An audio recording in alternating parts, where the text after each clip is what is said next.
a lot of younger players or less experienced players stepping into larger roles. What are the advantages of having those players on the field who might not have as much on tape for other programs in the conference to see?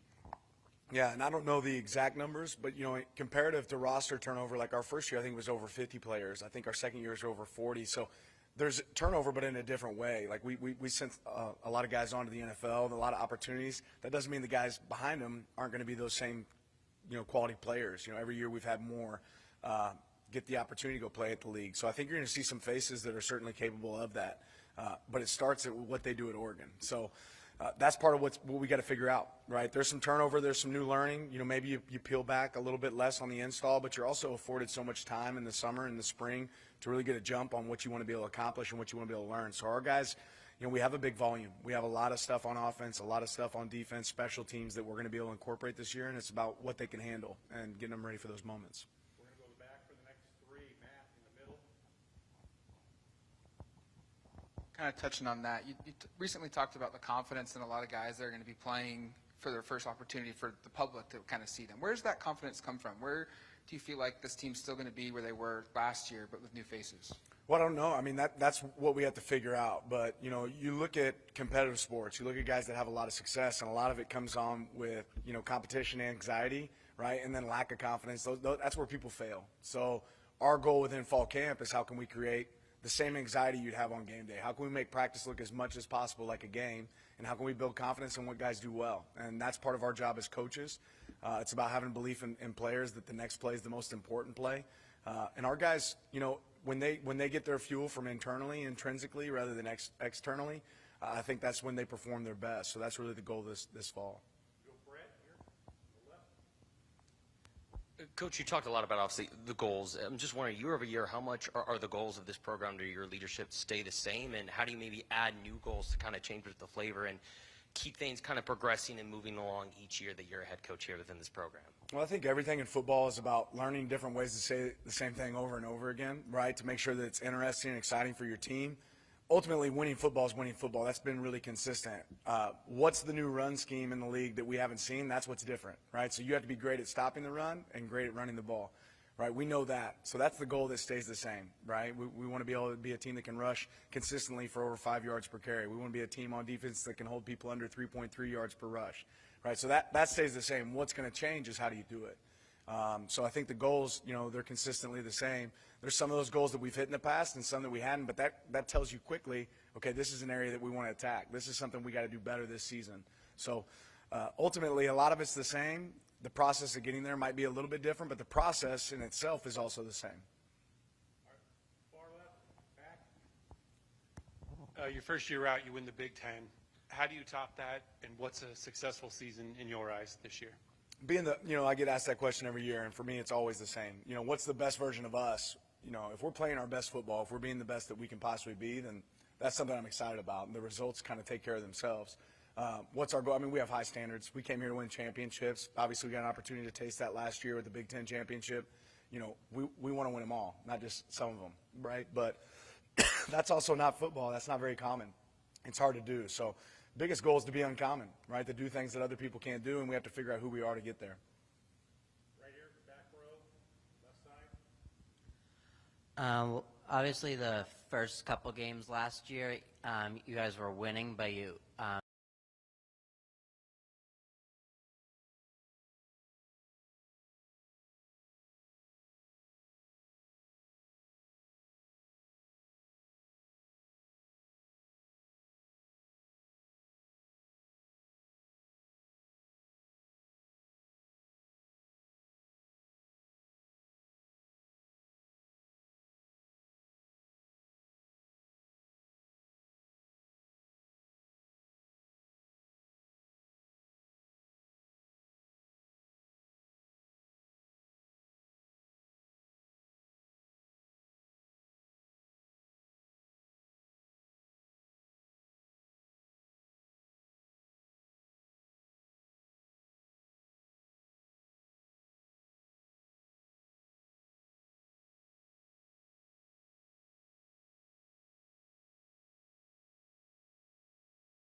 It really wasn't set up through anybody else. Like every year, I kind of challenge myself to find some people to touch base with, and he was kind enough to touch base back.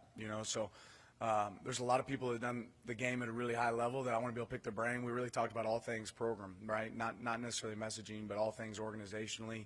Why he thought he was able to, have some of the success that he's had over the years, and what separated some of his teams. So really appreciate his insight.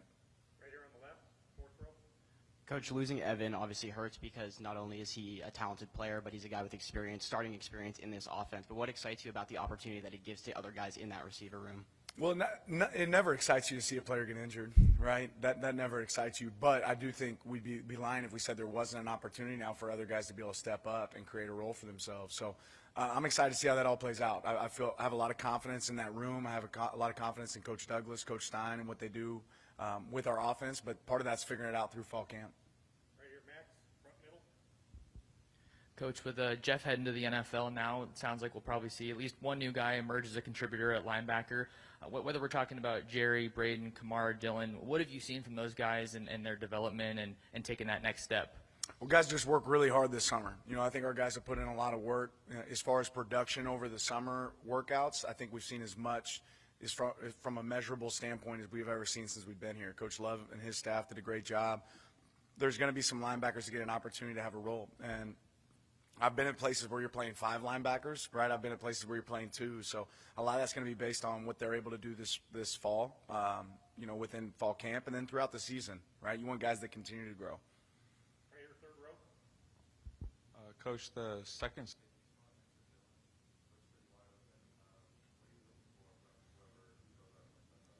Yeah, I would just say every position on our team is open, right? And what I'm looking for is who performs the best. And then if you have 4 guys that can perform at a level that's worth, performing at, a winning level, that they do it a great job, the people around them play better, then that's going to create an opportunity for them. If you could put it into words, what's the central theme going into the season?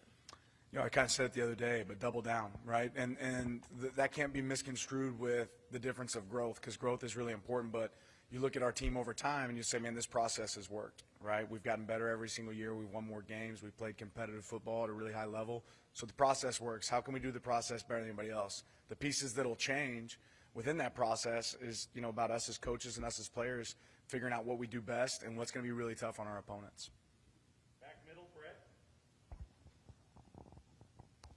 Coach, I thought it was really interesting at Media Day. You talked about the service your players have had on the community, how many hours you put in. I'm just wondering, how does, making players better people have an impact on the field, and why is that important to you? Do you feel like to have that within them?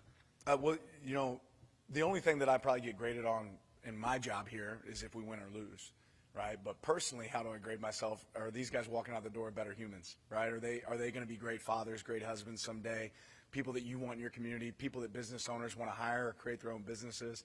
I think service has got to be at the heart of what every one of us is about, right? And some people say it, right? Some people it's about having a camera in their face when they're doing something, but for us it's a little bit more than that. And our guys embrace that. I challenged Usman when he first joined our program in player personnel that I want to have a group that does more community service than they've ever done here at Oregon and than it's done around the nation. Like, that's really important to me. And Carl, that entire staff has done a really good job of finding opportunities for our guys to be able to give back. And every one of our players realize that they're unbelievably blessed, to be a part of what we do. And part of that's also preparing them for their future and their opportunity to give back. When you have blessings, you got to bless back. Back middle, Matt. You mentioned it earlier that the guys that have left the program, those guys left because they went pro or they just simply ran out of eligibility. Roster retention's a big thing right now, and your program didn't see a lot of players with eligibility leave what they're choosing. Why is that going to be a big factor for this team moving forward, and how critical is just roster retention for any program? Yeah, retention's huge, and I think that's something we've done really well since I've been here. Thinking about going into year 4 now, I don't think we've lost a starter to the transfer portal. I think that speaks to a lot of things. Their players enjoy being here. They feel like they're getting developed. They feel a real connection on our team. I think that's super important because ultimately the players that are on your roster are going to make more of an impact than the players that are joining your roster. And we have some great players that have joined our roster that I think will make a big impact, but the foundation starts with the people that are here and how they grow and what they become. Back left. You have a pretty huge game coming up at the end of September. Is that game, or is there another game you're most excited about traveling or going to? Montana State's the one I'm most excited about. That's your coach speak for the day. Last row here, Sam, on the right. Talk a bit about Kenyon Sadiq and what your expectations are for him going forward, as well as the impact he's had so far. I think Kenyon's one of the most dynamic players in college football. And he's just grown and gotten better every single year that he's been here. What I love that I'm starting to see show up in Kenyon that I haven't seen as much of before is the leadership traits that are starting to develop. And I think things that I used to say about Terrence Ferguson or Pat Herbert, right, guys that have been here before, and now I'm starting to say those same things about Kenyon, the way he takes the field, the way he works in practice drills, the effort to film, all those pieces are really adding up. But Kenyon's always been an unbelievable player. I think this will be a great season for him to have a coming out party. Dan, there seems to be a real divide in terms of perception and reality with Bear, nationally speaking, about the transfers going back to his high school era, about work ethic. Some would say he quit on SC last season. Yet all of his former SC teammates, including those in the league, rave about him, talk about how smart he is and how hard he works. Lincoln raved about him. If a guy quit on a team, that wouldn't be the case. The former teammates, coaches wouldn't respect it. When you see it every day, when your relationship goes back with him as many years as you do, what is it that the nation isn't seeing from this young man that earns that respect, even if it hasn't worked out at a couple of spots? Well, Bear's worked his tail off since he's been here, and I think he understands the perception that's out there. And like you said, perception isn't always reality. He puts in more time when it comes to film study, when it comes to extra work, than almost anybody in our program. And I think that speaks to his commitment. I also think he realized, hey, this is an opportunity for me to really set the stage for what am I going to be defined as moving forward. And he realizes, everybody wants individual success, but I think Bear's one of those guys that realizes that comes through team success. He's a guy that understands what standard looks like, and there was some in between there for him, but I think he felt really comfortable coming here, knowing that what it was like at Georgia and how could he recreate some of that experience coming to a place like Oregon. The relationship there certainly mattered. I'm excited to see what Bear does. He's worked his tail off since he's been here. He's been, a pleasure to coach. He's going to have some up and down moments like every player in our program will when they get here. But so far, I'm really pleased with what I've seen from Bear. I'm excited to see what he's able to do out there on the field for us this year. Dan, we know you're a defensive guy, obviously, but as a head coach, you have to have some sort of a role with the offense as well. How do you kind of like to attack that and leave your mark on the offensive side of the ball? Well, I think there's certain standards you talk about, like the identity of a program. And what's important to me is we have an identity, right? And regardless of who our offensive coordinator has been, Will's done an unbelievable job now going into year 3. The offensive staff, like you talk about continuity, we have a lot of that right now across the board with our staff. What I learned from Coach Saban was just the attention to detail of where's your time spent and how do you use it, and whether it's a meeting with offensive staff on a Monday night or a Tuesday night for a third down red area or a Wednesday night to go over game, like we have that kind of laid out to where I know I can be a part of it. And I want to see their creativity. I want to see an offensive staff and our offensive game plan be something that changes over time that's difficult to defend, but they know what I feel really strong about, and they know where I'm like, hey, go be creative. Let's see what we can come up with. And some of the best offensive coaches I've ever been around, whether it's visiting with Andy Reid or seeing some of the things that we've done at places I've been in the past, I think you have to look for ways to step outside the box, but don't lose the central framework of it's about players, it's about matchups, it's about executing at a really high level, and those are the things that we've been able to do here the last few years. We got time for 2 more right here, front, middle, with the tie. Coach, with some new faces at key positions, especially coming in at quarterback, we talked a little bit about Kenyon Sadiq being a key target. Talk to me about the chemistry that your skilled players are building with their new quarterbacks and what you hope to see, how you hope to see that grow throughout fall camp. Yeah, it happens through fall camp, right? So there's been some of that this summer. These guys have had some throwing sessions this summer. They've had some stuff this spring, but this is where you really have to get into a rhythm. And early on, we've always done it. I love seeing different people out there with different groups so we can mix the groups up and figure out who's gonna excel, who's a difference maker in that 11 guys that are on the field, who's a guy that makes the people around him better. And then there's that piece of finding rhythm once you start to identify those people. So we'll work with several guys out there on the field, several guys throwing to different people throughout fall camp, and then we'll settle into a group that we feel like gives us the best chance. Last question, James, here on the right. Dan, if you could reflect back to your first season compared to this one, specifically at the receiver position? You've overhauled a lot of position groups, and this roster is now 100% guys that either you signed or brought in via the portal. But in that year, there were experienced guys, maybe didn't have a ton of production, and a lot of young guys, to now kind of a similar like situation.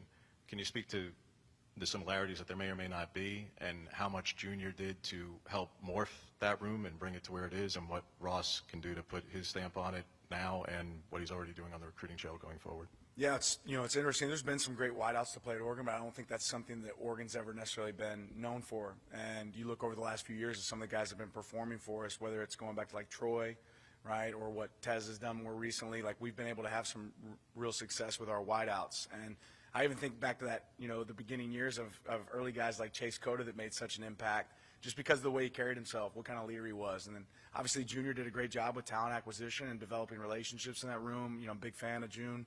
Excited to see what he does with the Cowboys. But Ross has a new challenge, and he's certainly up to that challenge. You look at how he coaches, the details that he puts in it, the experience he's had, whether it's with the Patriots or Syracuse, or even his experience of being on the defensive side of the ball, earlier in his career. I think all those things are going to really pay dividends for our guys this season. And we have some of that same thing again. We have some young guys, and then we have some guys that have a lot of experience, or at least a lot of time in that room, whether it's Gary Bryant or Justice Lowe, guys that have been in there for a long time, know what it looks like, and then some young guys that are going to be coming up and have an opportunity to make an impact.